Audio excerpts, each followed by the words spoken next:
समर्पित है तुझको ये सारा जीवन, इसके सिवा मैं तुझको क्या दूं। मेरा परमेश्वर कितना भला है, ये चाँद सितारे उसके गवाह हैं। हाथों में उसी के है सारी रचना, देता हूँ सबको मैं सब कुछ अपना। समर्पित है तुझको ये सारा जीवन, इसकी सेवा में तुझको क्या दूं। समर्पित है तुझको ये सारा जीवन, इसकी सेवा में तुझको क्या दूं। तेरी स्तुति करने सजे गए हम, तेरे ही प्यार में बढ़ते रहे हम। तेरी स्तुति करने सजे गए हम, तेरे ही प्यार में बढ़ते रहे हम। अपने स्वरूप में हमको बनाया, स्वर्गीय स्थानों में हमको बैठाया। अपने स्वरूप में हमको बनाया, स्वर्गीय स्थानों में हमको बैठाया। समर्पित है तुझको ये सारा जीवन, इसके सेवा में तुझको क्या दूं। मेरा परमेश्वर कितना भला है, ये चाँद सितारे उसके गवाह हैं। हाथों में उसी के है सारी रचना, देता हूँ तुझको मैं सब कुछ अपना। जब से मैंने तुझे अपना है माना, छोड़ दी दुनिया जो लगा सुहाना। जब से मैंने तुझे अपना है माना, छोड़ दी दुनिया जो लगा सुहाना। शैतान की राहों से हमको बचाया, पाप के बंधन से तूने छुड़ाया। शैतान की राहों से हमको बचाया, पाप के बंधन से तूने छुड़ाया। समर्पित है तुझको ये सारा जीवन, इसके सेवा में तुझको क्या दूं। मेरा परमेश्वर कितना भला है, ये चाँद सितारे उसके गवाह हैं। हाथों में उसी के है सारी रचना, देता हूँ तुझको मैं सब कुछ अपना।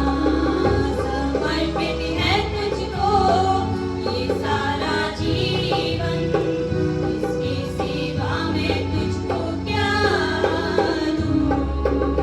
समर्पित है तुझको ये सारा जीवन, इसकी सेवा में तुझको क्या दूं। हालेलुया।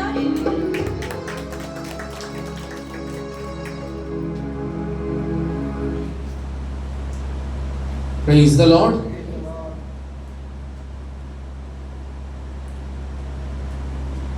आइए प्रभु के लोगों, एक बार फिर से हम वचन में जाने से पहले अपनी आंखों को बंद करेंगे। दुआ।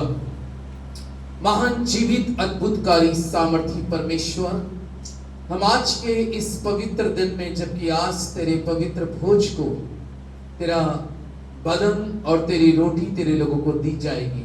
और जो लोग प्रभु आज तुझ में तैयार होके आए हैं खुदावन, वो लेकर उनके जीवन में तेरी महिमा बढ़ जाए। परमेश्वर, आज हम आपसे प्रार्थना करते हैं खुदावन, अपने वचन में से होकर तो प्रत्येक से बातचीत करें और वचन प्रभु इस जगह के लिए, सुनने वालों के लिए आशीष का कारण बने। प्रभु यीशु के नाम से आमीन। आमीन।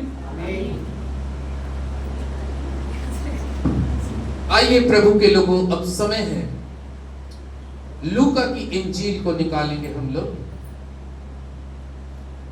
और उसका 22 अध्याय, क्योंकि आज का संदेश का टॉपिक है चेलों के साथ अंतिम भोज। यानी कि प्रभु यीशु मसीह ने, इससे पहले कि पवित्र शास्त्र हमें बताता है कि यीशु मसीह क्रूस के ऊपर में बलिदान हो, क्योंकि उनके लिए यह तय था, मुकर्रर था कि अगर उनको क्रूस पे ना चढ़ाया जाए तो मेरे और आपके पापों की माफी हो नहीं सकती। और ये सारी चीजें भविष्यवक्ताओं के द्वारा जो कही गई, बाइबल कहती है जो भविष्यवक्ताओं के द्वारा कही गई थी, वो सारी बातें हम देखते हैं वचन के माध्यम से कि वो सारी बातें पूरी हुई। इसलिए भविष्यवाणियां, हो सकता है जो भविष्यवाणियां कुछ सालों पहले, वर्षों पहले की जाती है, वो समय आता है तब पूरी होती है। लेकिन आज हम देखते हैं कि प्रभु यीशु मसीह मृत्यु की एक अपमान भरी और ऐसी अपमान भरी मृत्यु की तरफ प्रभु यीशु मसीह इससे पहले जाएं। बाइबल में लिखा है कि उनका मन बहुत व्याकुल भी था, बहुत ज्यादा उनका मन शोक से भी डूबा हुआ था। यहां तक कि बाइबल हमें इस प्रकार से कहती है, उसकी व्याकुलता में इतना दर्द था कि उसका पसीना भी खून की बूंद बन के टपक रहा था। क्योंकि यदि आपको और मुझको ये मालूम हो जाए कि इस दिन मेरे साथ में इस तरीके की एक खौफनाक मृत्यु होगी, समय मुकर्रर हो, तो परमेश्वर के लोगों, वो व्यक्ति अपने अंदर में मैं सोचता हूं कि पूरी तरीके से टूट गया हो। लेकिन प्रभु यीशु मसीह के जो शिष्य थे, जो उसके साथ साथ बराबर रहा करते थे, आज हम वचन में देखते हैं कि मृत्यु का भार उठाने से पहले प्रभु यीशु मसीह ने 22 अध्याय के अंदर में और उसके 15वें पद में एक बहुत बड़ी बात कही। लूका 22 के 15 पद में जब हम पढ़ते हैं तो यहां पे परमेश्वर का पवित्र वचन कहता है, और उसने उनसे कहा, मुझे बड़ी लालसा थी कि दुख भोगने से पहले यह फसा तुम्हारे साथ। इस आयत को जब हम पढ़ते हैं तो प्रभु यीशु मसीह स्पष्ट करते हैं और क्लियर इस चीज को करते हैं कि मसीह के लिए दुख उठाना तो अब 100% लाजमी है कि मसीह दुख उठाए।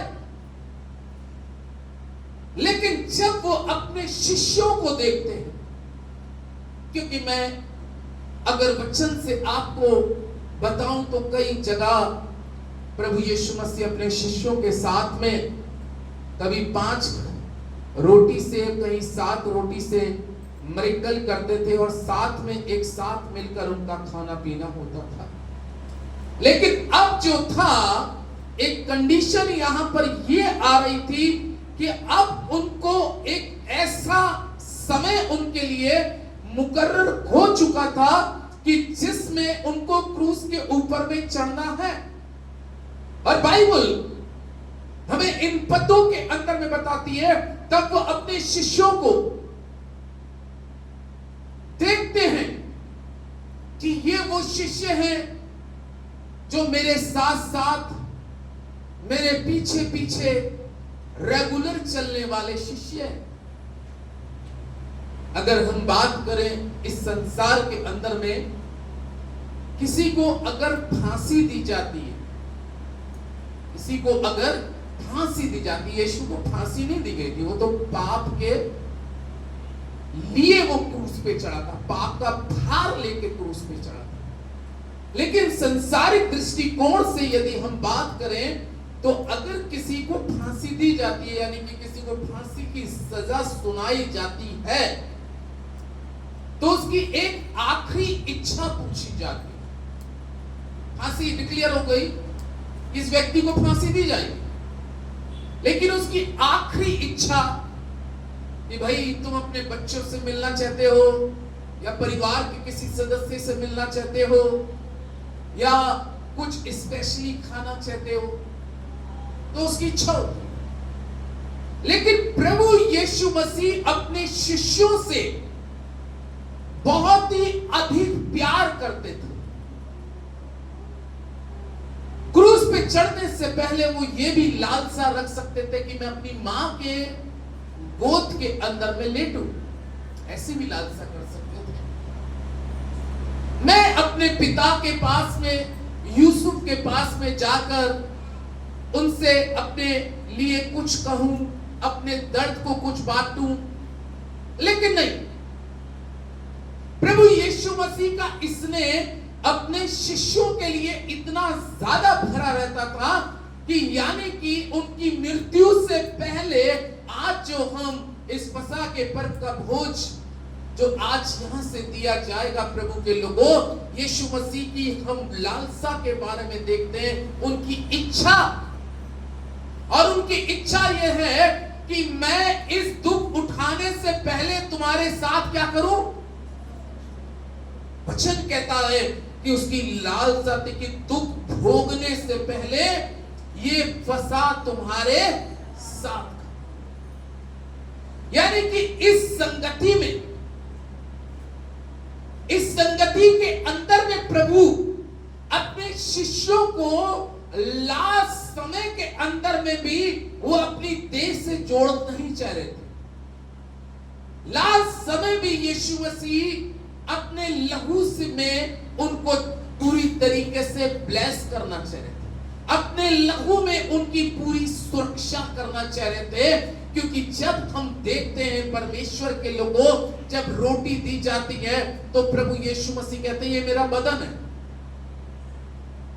और जब दाखरस दिया जब गया तो उसने कहा ये मेरा लहू है।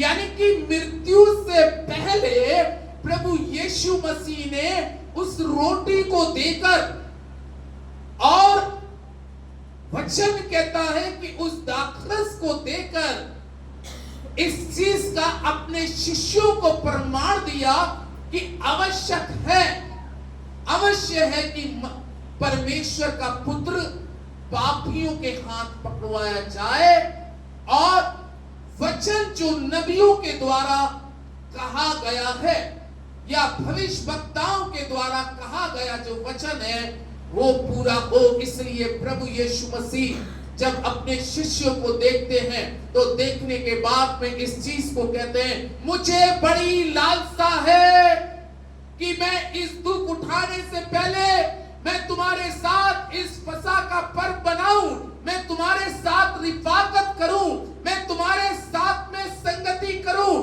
प्रभु के लोगों, आज परमेश्वर के पुत्र प्रभु यीशु मसीह हमारे और आपके साथ में इस संगति को आज भी करना चाहते हैं। केवल इसी बात के लिए प्रभु यीशु मसीह ने कुरिन्थियों में कहा था, मेरे स्मरण के लिए तुम यही किया। केवल ये वाला शब्द आया है कि मेरे स्मरण के लिए तुम ये किया करना, यानी कि जब हम मसीह के बदन को जब रोटी दी जाती है तो स्मरण दिलाया जाता है। उसने अपने शिष्यों से इस बात को कहा था कि मेरे स्मरण के लिए तुम ये किया करना। जो आज ये प्रथा जो प्रभु यीशु मसीह ने उस वक्त अपने शिष्यों के साथ में बांटी थी, या अपने शिष्यों को कहा था, या जो आज्ञा दी थी, आज हम उस प्रथा को आज नियम बाय नियम उस समय से फॉलो करते जा रहे हैं। और आज ज्यादातर चर्चिजों के अंदर में आप देखोगे कि इस भोज में बहुत से मसीही लोग क्या होते हैं, शामिल, लेकिन बहुत से मसीह की देह को पहचान नहीं पाते। पहचानना बहुत जरूरी है। जब तक मैं और आप मसीह की देह को नहीं पहचानेंगे परमेश्वर के लोगों, तब तक मैं और आप उस स्वर्ग के राज्य से बाहर हैं। याद रखिए। और परमेश्वर का जीवित और पवित्र कलाम कहता है कि जब उसके शिष्य पास में बैठे थे, ऐसा लगता है 6 शिष्य एक साइड होंगे, 6 शिष्य एक साइड होंगे, प्रभु यीशु मसीह बीच में बैठे थे।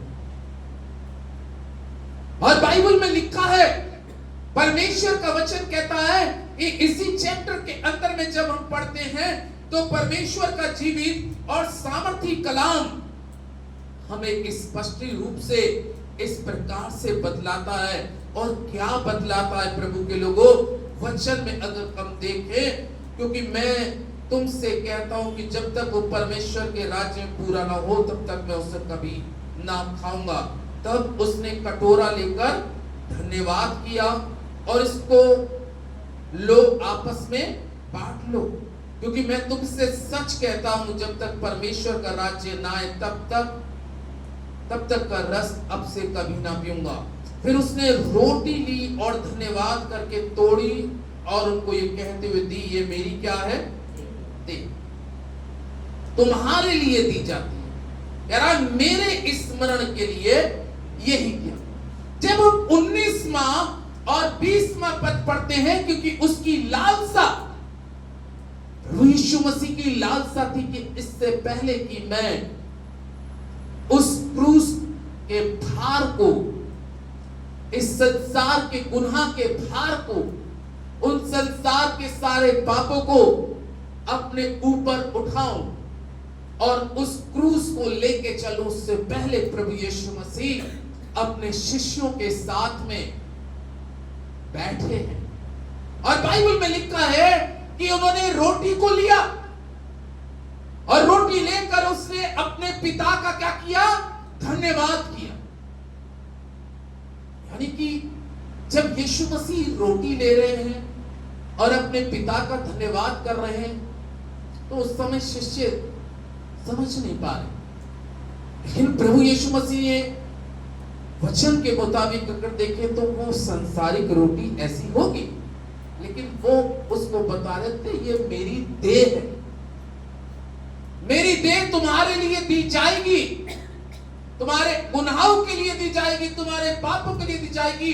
और जब उसने रोटी ली और धन्यवाद करके तोड़ी और अपने शिष्यों को दी और कहा ये मेरा बदन है, ये मेरा बदन है जो तुम्हारे लिए दिए जाता है, और मेरे स्मरण के लिए इसको आत्मिक खुराक बनाओ और इसको खाओ। परमेश्वर के लोगों, जब हम कुरिन्थियों में पढ़ते हैं तो कुरिन्थियों में बाइबल में लिखा है कि इस देह को लेने के लिए आपकी देह कैसी होनी चाहिए। हालेलुया। अरे ये पवित्र देह है, इस पवित्र देह को लेने के लिए आपकी देह में भी पूरी शुद्धता और पूरी पवित्रता होने की जरूरत है। इसलिए पौलुस कहता है कि जो कोई इसको अनुचित रीति से खाए। अनुचित रीति का मतलब यह है प्रभु के लोगों, अगर उसने मन का फिराव नहीं किया है और पापों का पश्चाताप कर कर उसने बैप्टिज्म नहीं लिया है और मसीह यीशु के साथ में वो कब्र के अंदर में दफनाया नहीं गया, यानी कि उसने पाप को नहीं छोड़ा है, तो वो इस रोटी के खाने और दाखरस को लेने का हकदार नहीं है। इसलिए बाइबल में पौलुस कहता है, इसलिए बहुत से तुम में निर्बल हो गए और बहुत से रोगी हो गए और बहुत से सो भी गए, यानी कि मर गए, क्योंकि उन्होंने मसीह की देह को खिलवाड़ बनाया। परमेश्वर के लोगों, ये बहुत बड़ा गंभीर चीज है जिसको वर्तमान समय में बहुत सी जगहों पर इसको लोग समझ नहीं पाते।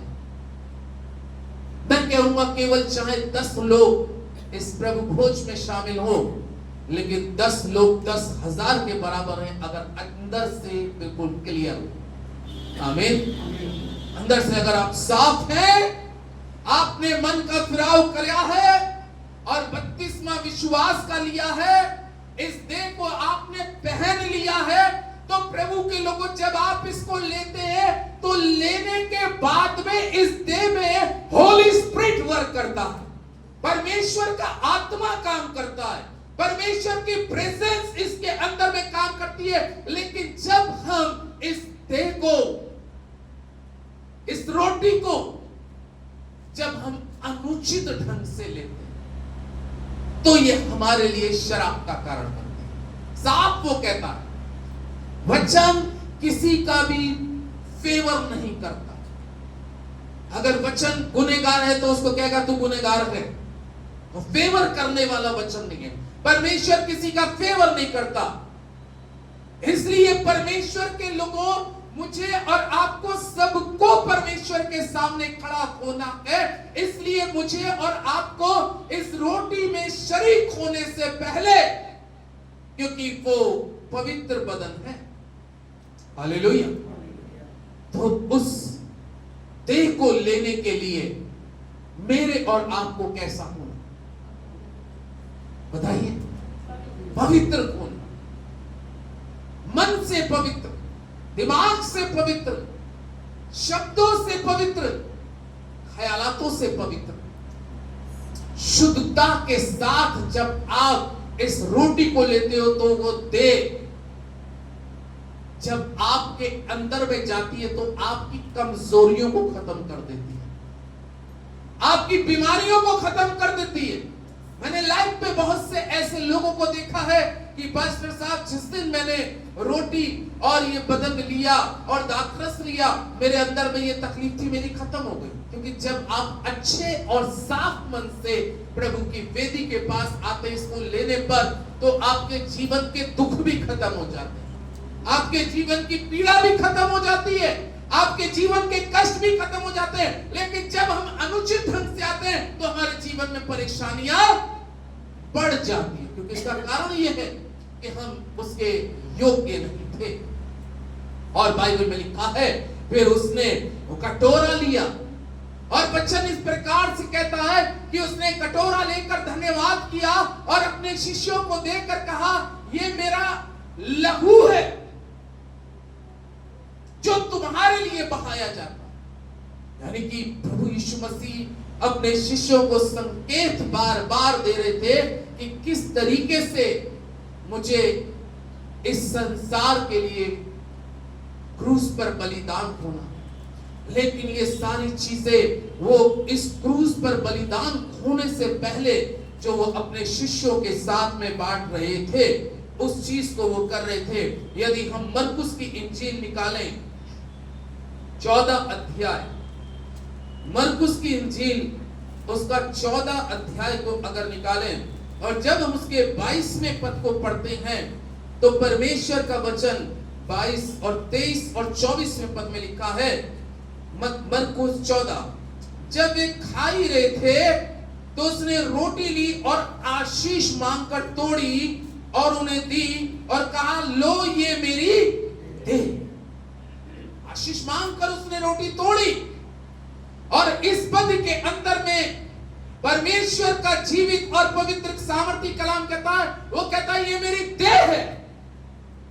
यानी कि वो कितना अद्भुतकारी परमेश्वर है कि कोई किसी के लिए अपनी देह नहीं दे सकता।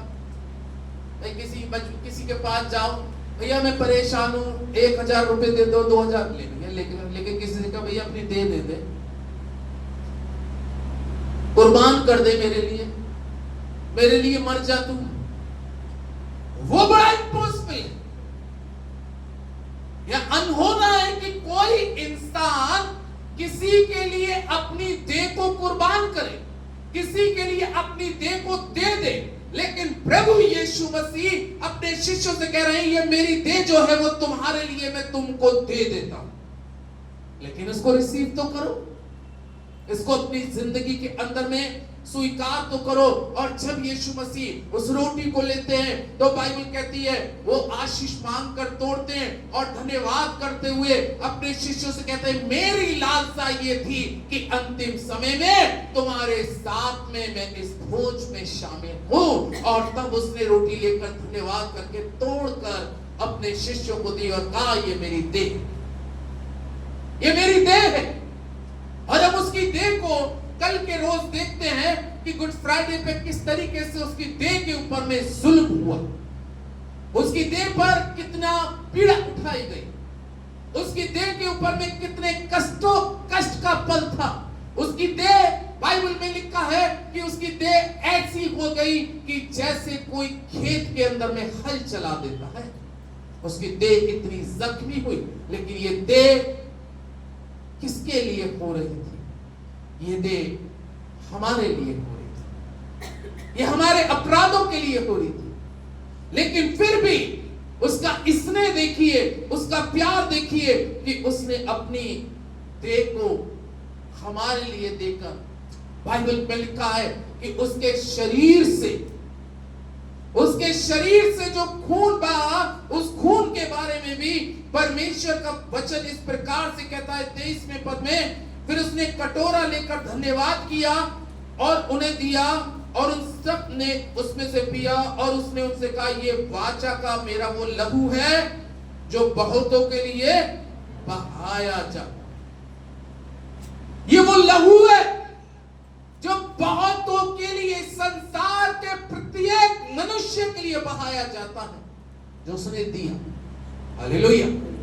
परमेश्वर के लोगों, इस चीज को देकर वो अपने शिष्यों को बता रहा है और उनको दृष्टांत में संकेत दे रहा है कि मेरे साथ में आगे क्या होने जा रहा है, लेकिन तुम्हें नहीं मालूम, लेकिन वो अपनी देह को दे रहा। आज परमेश्वर के लोगों, सोचिए, उसने तो अपनी देह को छन्नी करा लिया, उसका शरीर के अंदर से खून की बूंदें बह रही थी, खून की धारा बह रही थी, लेकिन ये सब कुछ वो आपके लिए और हमारे लिए सहता रहा। लेकिन हमने उसके एवज में उसको क्या,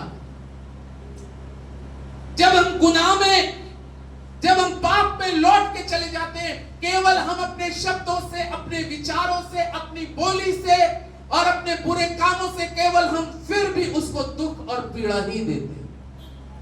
मेरे अजीजों, हम लोगों को, हम सभी कलीसिया के लोगों को मसीह के बदन की कीमत समझनी चाहिए। उसकी कीमत तो कोई लगा नहीं सकता, लेकिन आप उसकी कीमत केवल इस रूप में दे सकते हैं कि आप संसार के सारे आश्रमों से बच जाएं, संसार के सारे पाप और गुनाहों से बच जाएं, सारे वो चीजें जो हमारे परमेश्वर को हमारे जीवन से, हमारे चरित्र से, हमारी बोली से, हमारे शब्दों से दुख देती है, उसका हम त्याग कर दे तो हमसे परमेश्वर प्रसन्न हो जाएगा। अन्यथा हम अपने कई बार जीवन की बातों से केवल प्रभु को दुख देते हैं, लेकिन उसने हमारे लिए कितना दुख सहा, इस चीज को हम और आप नहीं समझ पाते। मेरे अजीजों, इसको मुझे और आपको समझना बहुत जरूरी है, क्योंकि ये बदन वो है, अगर आप इसको जिंदगी भर लेंगे और इस बदन को जिंदगी भर खाते रहेंगे। यूहन्ना की इंजील में इस बदन के बारे में 6 अध्याय में इस प्रकार से लिखा है। यदि आप 6 अध्याय को निकालेंगे यूहन्ना की इंजील, और 6 अध्याय के 50 में पद में लिखा है, प्रभु के लोगों, और 51 पद में लिखा है, ये वो रोटी है जो स्वर्ग से उतरती है ताकि मनुष्य उसमें से खाए और ना। ये वो वचन आपको खिला रहा है, ये वो वचन कि आपके जीवन में भूख बढ़ा रहा है। बाइबल कहती है कि ये वो रोटी है जो वो दे रहा था कि मनुष्य इस रोटी में से खाए, यानी कि वो मेरे जिस्म को, इस वचन को अपने जीवन के अंदर में अगर ले ले तो कितनी अच्छी बात कही है कि वो क्या नहीं होगा, नहीं मरेगा। बहुतों के लिए बाइबल में लिखा है, बहुत से लोग मसीह के आगमन तक लिखा है मृत्यु के स्वाद को नहीं चखेंगे, ये भी तो लिखा है। यानी कि बहुत से लोग जो आज मसीह में हैं वो उसके आगमन तक मृत्यु के स्वाद को ही नहीं चखेंगे। जैसे एक एग्जाम्पल देखो, एलिया क्या किया गया, जिंदा, उसने मृत्यु के स्वाद को। हनोक जिंदा क्या हो गया, मृत्यु के स्वाद को।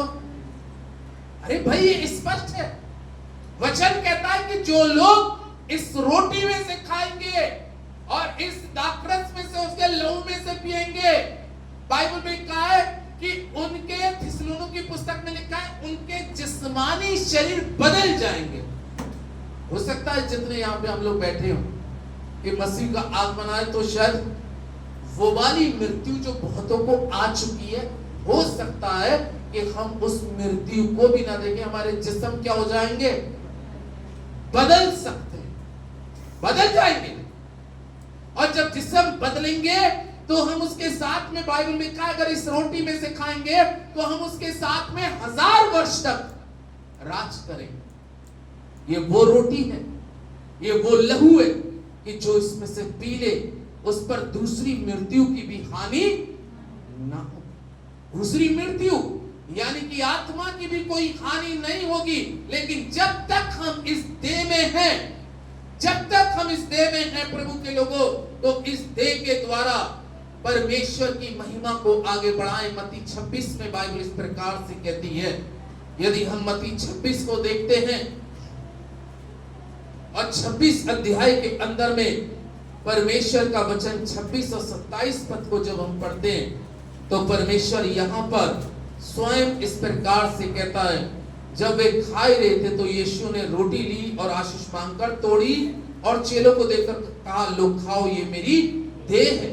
फिर उसने कटोरा लेकर धन्यवाद किया और उन्हें देकर कहा, तुम सब इसमें से पियो, क्योंकि ये वाचा का वो मेरा लहू है जो बहुतों के लिए पापों की क्षमा के निमित्त बहाया जाए। यानी कि यीशु का लहू इस पद में बताया जा रहा है, ये रोटी में से खाएगा वो मरेगा नहीं, अनंत जीवन की बात कर रहा है। और ये वाचा का वो लहू है जो हमारी पापों की क्षमा के लिए।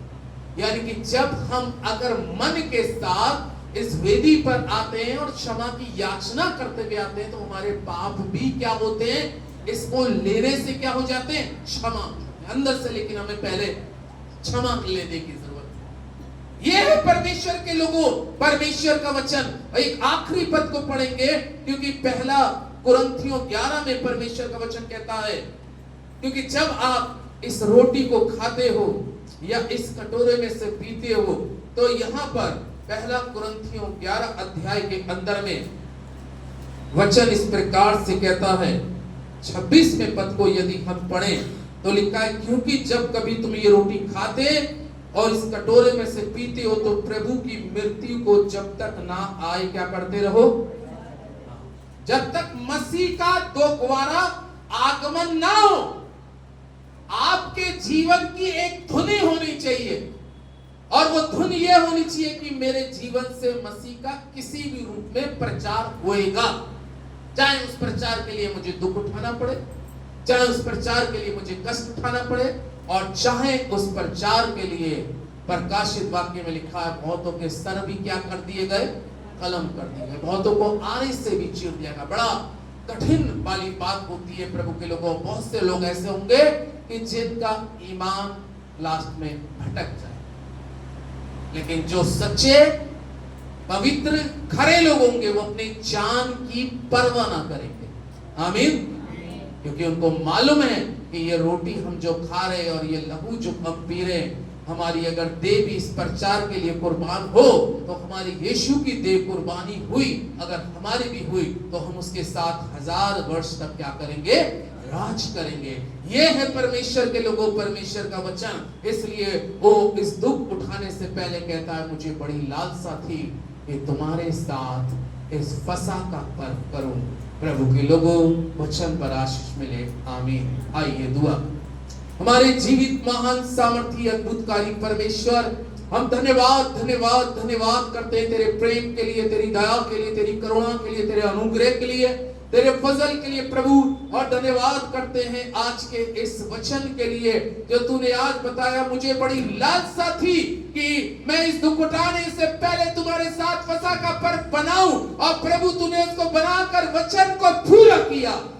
और उस सुसमाचार के लिए परमेश्वर तूने अपने पुत्र को जो भेजा, प्रभु उसने सब कुछ सहा, और सब कुछ सहने के बाद में उसने लास्ट में अपने शरीर को भी ना छोड़ा।